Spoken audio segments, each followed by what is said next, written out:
Good evening. We bring you the latest in the world of sports. My name is Boom Gonzalez.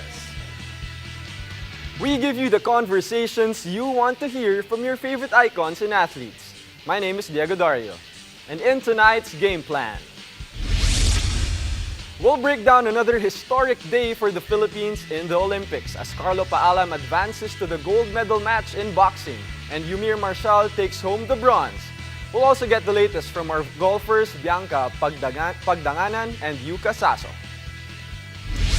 We're going inside the game with Olympic silver medalist Nesthy Petecio and find out what's next for the Filipino boxer. And we'll also discuss last night's epic and trending five-setter between sister squads Creamline and Choco Mucho. Buckle up, sports fans. Let's get in the game.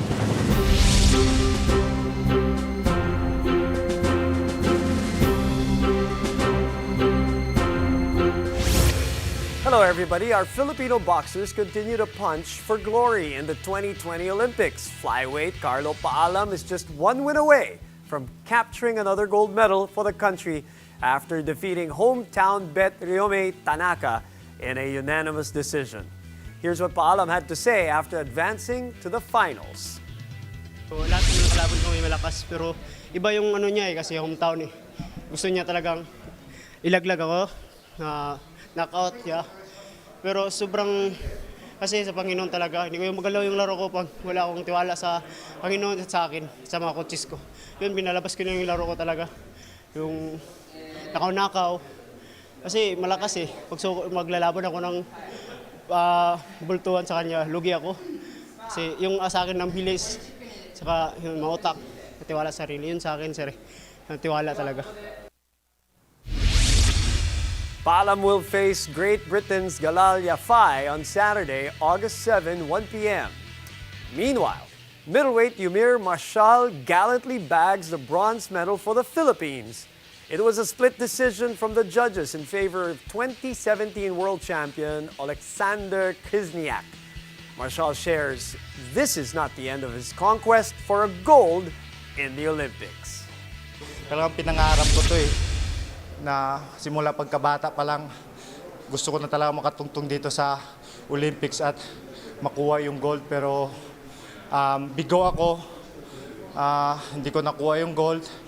So lahat kung pagbibigyan ako ng pagkakataon ulit na makapag-represent sa Olympic, i-grab ko yung opportunity kasi hanggang ngayon pangarap ko pa rin na makakuha yung gold sa Olympics. So ayun, papasalamat lang ako sa buong Pilipino na sumusuporta sa akin, naniwala sa akin na kaya ko ito, yung pamilya ko, yung fiancé ko, si Princess, and then at binabalik ko po ito lahat sa Panginoon na nagbigay sa akin ng lakas. What an inspiration. Let's now bring in our Olympics correspondent, Paolo Del Rosario, who was right there, and he joins us live from Tokyo, Japan. Pao, let's start with our boxers who had an incredible day earlier.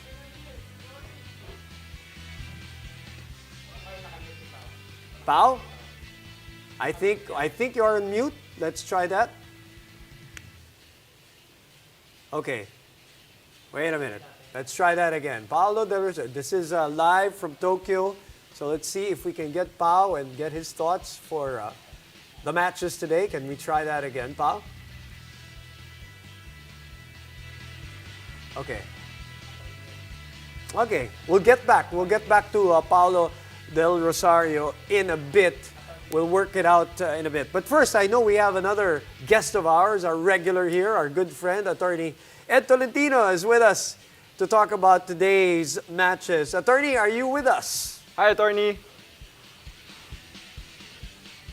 Okay, I think we're having problems with our sound system. We can't hear both Attorney and Paolo Del Rosario. We wanted to talk to them about the matches today. Eumir Marcial, of course, winning that bronze medal, will not advance to the gold medal match. I know you were watching earlier. Give me your quick thoughts and how did you feel about that and Carlo Paalam's big win also. Well, of course, I'm sad that Eumir Marcial didn't get that win for the gold medal match, but could have gone both ways. You know, he went tit for tat with the aggressive champion, but unfortunately, he didn't get that third round in his favor. But it's an incredible run nevertheless, and could have gone either way. Yep, that's for sure. Could have gone either way It was a on great that match. one. What about the Carlo Paalam match? I'm actually really happy to ask you your question kasi pareho tayo eh. Yeah. Dahil We're not pareho tayong boxing casual analysts fans here, eh. yeah, O, sige, exactly. ano naman pakiramdam mo with the Carlo Paalam match? Well, we talked to Coach Don Abnett, Yes. I think a few days ago, Couple right? nights ago, He yeah. was very big on Carlo Paalam's, boxing brain. And we saw it in that match. You know, Right. he timed his shots, his punches perfectly, and, it was a dominating win for Carlo Paalam in that match. Beautiful Yep. work for Carlo Paalam. Okay, let's try to get Paulo Del Rosario back with us here, who joins us live from Tokyo, Japan. Hello, Pao. Hey, boom. There you you go. go. Woohoo! We're so happy to hear from you. All right, let's start with the boxers. Konnichiwa pala. Go Mali ahead. yung greeting ko. It's all yours. All right, so talking about the boxers, I listened into your conversation because I could hear you. And you're absolutely right in terms of what was displayed by both Paalam and Eumir Marcial. Grabe talaga yung puso na pinakita nila. For Paalam, you mentioned the word cerebral. It was such a great boxing mind displayed by Carlo Paalam. And honestly, he was a class above his opponent, si Tanaka. And when I was talking to Coach Don Abnett just yesterday about it, he said that he was supremely confident in what he could do. And I think what we saw this afternoon was just that. It was the knowledge of the game plan. It was the better fighter from start to finish. Unanimous decision victory. I know that there were some people who were thinking that, hey, we're fighting a Japanese fighter in Japan, okay, and the results go the other way.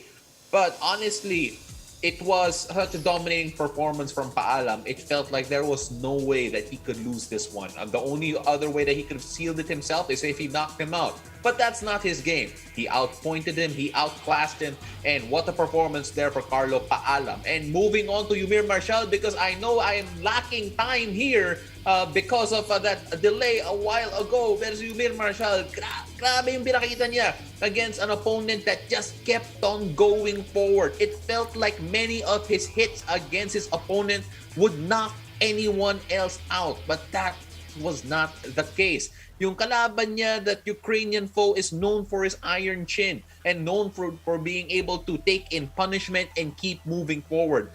Credit also to Eumir Marcial because the way that he attacked, again, as I mentioned, would bring down any other fighter. But he looked spent going into the third round, and they did feel that maybe he had his foot off the gas in the last round in particular. I was on to Coach Don Abnett. He said that they kind of heard that they were up ahead. They didn't realize probably that it was that close with the cards split almost in every round. So, going into the third, the more aggressive fighter won, the more active fighter won, and that was the Ukrainian opponent of Eumir Marcial. But still, as the interview said, he is now going to use this as motivation moving forward. He's only 25 years old. Still a lot of time for Eumir Marcial to come up to the Olympics again. And according to him, the gold is still the goal. So let's see how he advances in the next couple of years. All right, I don't know if you have any more questions for me, but I'm ready if you need me. Boom, Diego. As always, you're always ready. That's why we love talking to you, Paulo, and thinking about the next Olympics. 3 years from now na lang yan. Okay, sama na natin sa usapan. Since nabanggit na natin si Attorney Ed Tolentino will join us in this conversation with Paulo Del Rosario. Attorney, your thoughts on overall our boxers run and our boxers fights today? Well, sabi nga natin, bittersweet, ano? Magsimula tayo dun sa sweet, yung kay Carlo Paalam, yung kanyang pagkaka-advance sa finals ng flyweight division. Sabi ko nga sa inyo kanina, he was Michelangelo with gloves at ang canvas ay yung muka ni Ryomi Tanaka. Very clinical yung naging performance ni Paalam. Stuck to the game plan. Alam natin itong si Tanaka, kaliwete, ang mga kaliwete po tuwing papasok yan, susceptible to a counter right straight.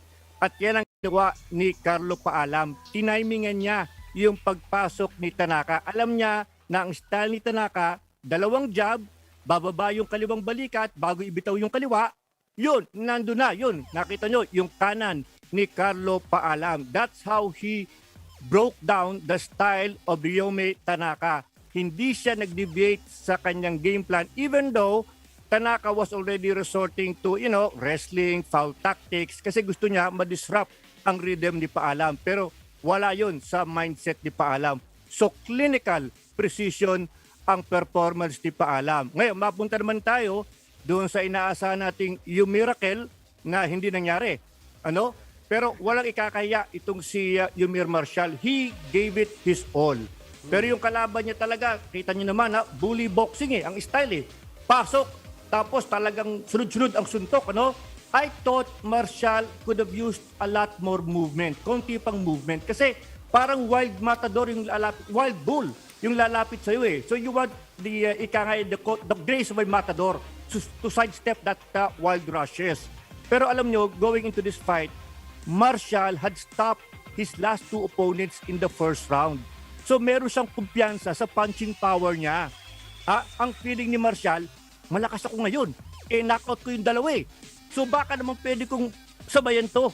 Pwede kong masingitan itong si Kizniak. So from the second to the third round, sumabay na itong si Eumir Marcial. I thought this fight could have gone either way. But personally, I thought Marcial landed the cleaner and the harder blows. Pero yung mga judges, mukhang nakita nila yung aggressiveness at yung quantity ng mga suntok ni Kizniak. Was this fight a controversial outcome? Hindi naman. Not as controversial as Petecio versus Sena. Ito talagang close call. And ang ganda nga nung mga matches na yun, Attorney Ed. But for Pau, how were the emotions of the boxers? They had a contrasting result for their both games. But how were their emotions after the game, and how are they, talking to each other? Nakikita namin sa social media na, they're actually eating together, spending time together. Well, syempre naman, Diego, you have to remember that they are in the same Olympic village. They will be in close proximity to each other. So they will be there to support each other no matter what. In fact, walang uwian yan. If you lose, you're staying with the team until the very end. I saw Irish Magno wave the Philippine flag for her teammates, cheering them on, even though she was the earliest one to exit the Olympic tournaments.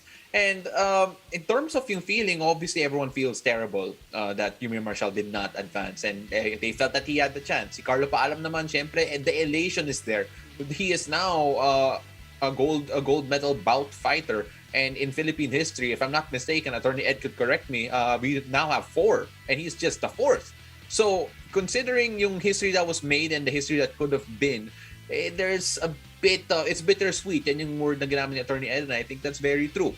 I think I have to feel for the coaches in particular, kasi the joy of seeing Carlo win and the hurt of seeing Eumir lose, it must feel incredible for them. Kasi grabe, how can you describe that feeling of being happy and celebrating, and at the same time condoling and having to encourage someone to keep on pushing forward and never to give up. Buto na lang, ang grabe yung mental strength ni Eumir Marcial. Nakita natin yan sa interview. And grabe rin yung puso na pinakita ni Carlo Paalam, and it's easy to ride on with that feeling. So again, kudos yung mga coaches nila kasi grabe yung niragawa nila. Alright, Pau, thank you very much, and Attorney Ed, marami rin salamat. But just before we let you go, quickly, Pau, we have a few seconds. Is there any update, or do you have any report on our golfers, our wonderful golfers on the second round tonight? I'm always ready for that. So Bianca Pagdanganan finished the day with even right now, not under, not over, and unfortunately that's our slide down to 27th on the field. She's still under 2, but Yuka Saso, much better day today. She shot under 3 par, and now went up from 47 to number 34. Now there's a big news here that they might consider shortening the women's tournaments because of a coming storm, or at least right now that's up for discussion. If it is shortened, that significantly lessens the chances for Pagdanganan and Yuka Saso for ending up on the podium. So if you're a Philippine golf fan, you're hoping that you give them a bit more time to catch up, and hopefully those ones on top might slip up just a bit. just so they have a bit of room to get on the podium. Boom. Wow, the elements working against us again. All right, well, thank you very much, Pao, for keeping us posted. Maraming salamat, Attorney Ed Tolentino, para sa iyong mga insights on our matches today. Now, after the break, we'll go inside the game with Olympic silver medalist Nesthy Petecio and find out what's next for the Pinay boxers. Stay tuned. You're watching The Game.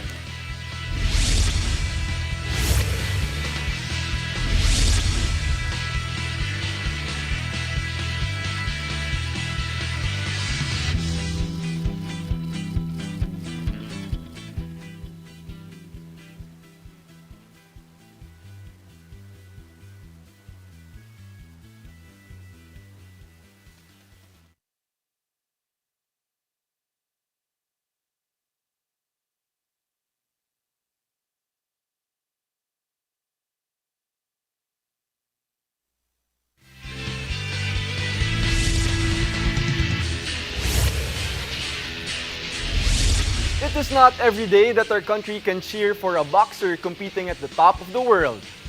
And for one to take home the first boxing medal for the Philippines, there are certainly no apologies needed, just congratulations, of course. Our Olympics correspondent Paolo Del Rosario caught up with boxing pride Nesthy Petecio to find out what's next after her historic Olympic silver medal finish.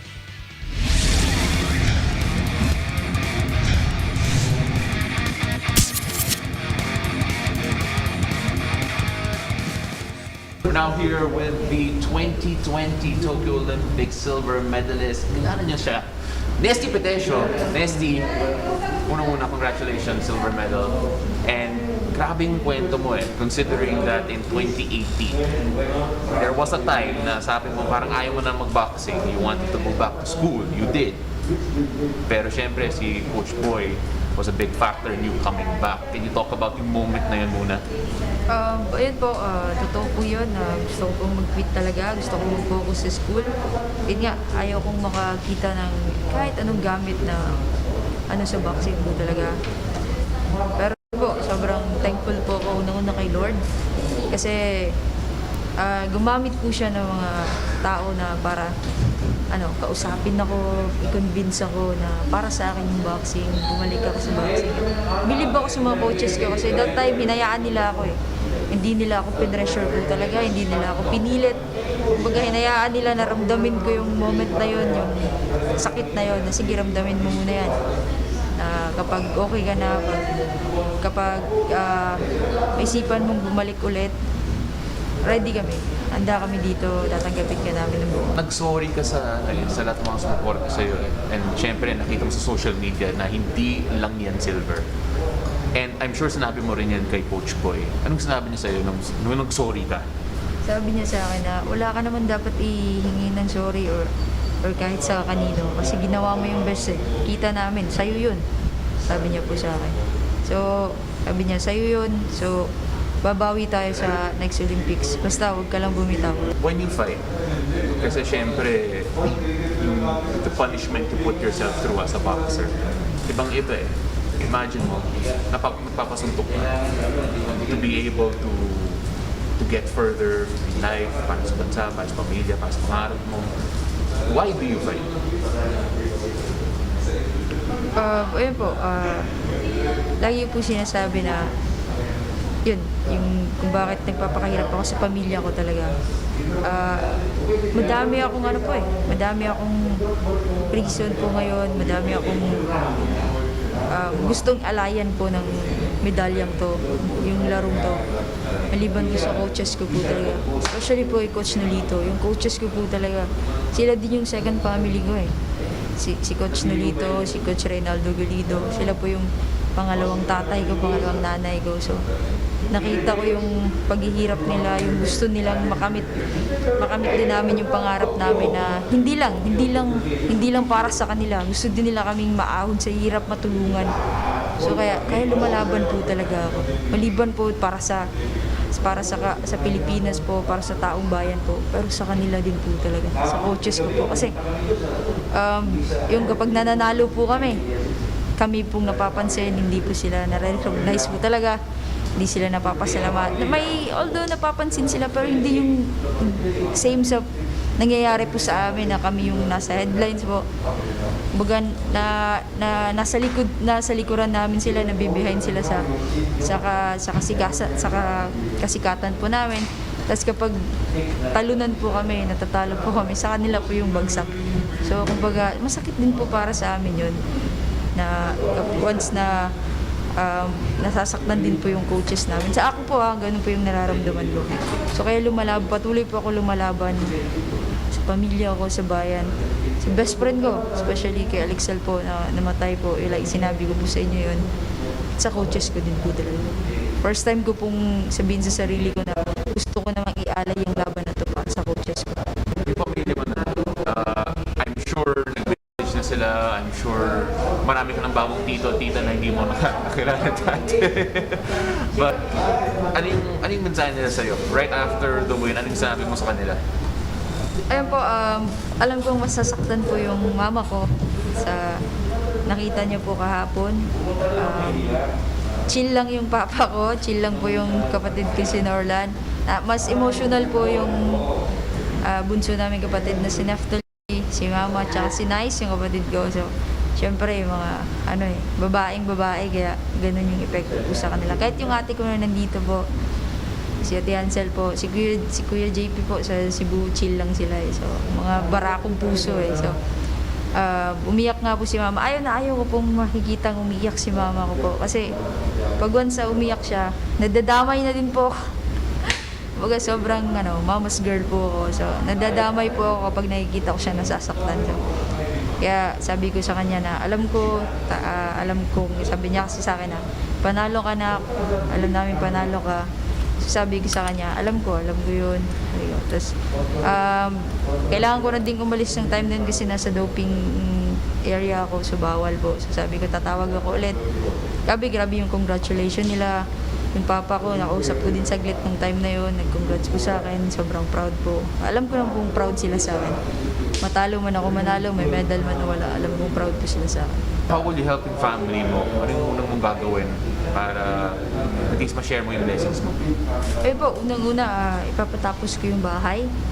Hindi pa tapos yung bahay na pinagawa ko. Tapos gusto ko, may mga plano na din kami ng ate at kuya ko. So sila po nagpaplano sa kung ano po yung gagawin.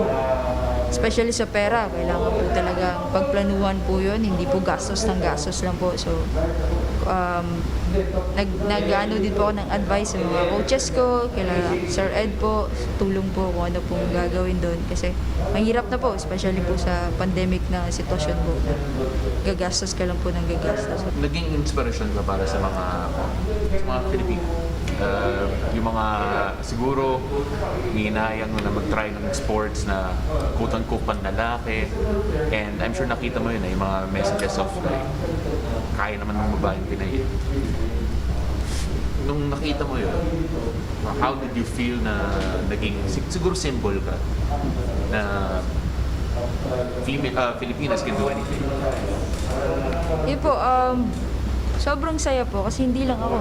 Pati po si Champ Heidi, babae din po yun. So, isa lang po ang masasabi ko na yung combat sports, hindi lang para sa panglalaki.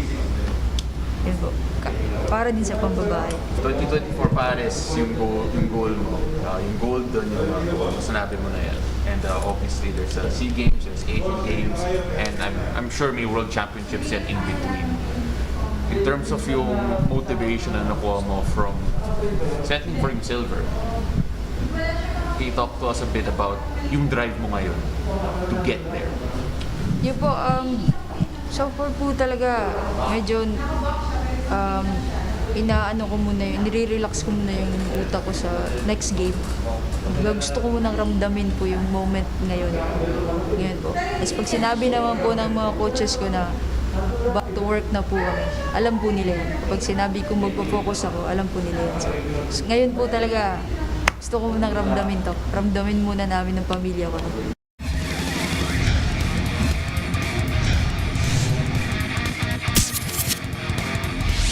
And when we return, we'll talk about last night's epic and trending five-setter between sister squads Creamline and Choco Mucho. Keep it here. You're watching The Game.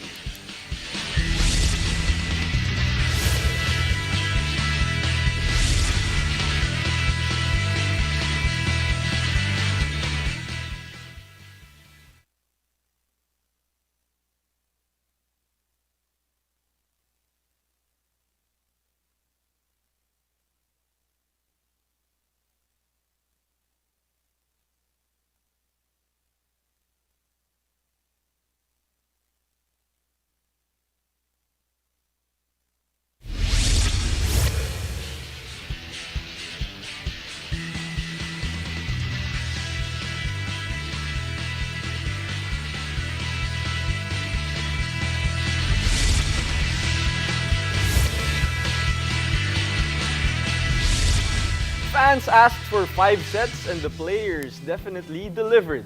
Sister squads Creamline and Choco Mucho gave us the best PVL action yet in what will now be known as the Ribisco Clásico, with the eliminations about to come to a close and the semifinals just around the corner. What does this game mean for the two squads? Here to help us with our discussion, we have PVL analyst who covered that match, Neil Flores. Hi, Neil. Hello, Neil. All right. Okay, Neil, can we try? Are you on mute? Is this on us? You with us? No, okay. Then we are having problems with Neil's audio. It's a bit choppy. It's not actually a bit choppy. It's a lot choppy. We'll try to figure that out in a bit. Let me give my thoughts on that match. Did you cover that game? I did not cover that game, but I was here. I was actually here doing this show while watching it, cheating and watching the game. And the score, the second set was strange. You know, the Creamline lost the first set, and then the second set Creamline won the first set. No, let me rephrase myself. They lost the first set, and then they won 25-9 the second set, right? And then I think the crucial part there was the fourth set where they showed a little bit of championship experience to finally get themselves over the hump. But why would you believe me? We should believe the analyst, and we should listen to the analyst. Neil Flores, are you with us now again? You there, Neil? Can you hear me? There you go. Oh, there you go. Okay, let's get to it right away. More than 105,000 viewers online. That doesn't include the TV stuff. The TV viewers witnessing the 5-set action. Tell us about your general thoughts on the Creamline Choco Mucho match.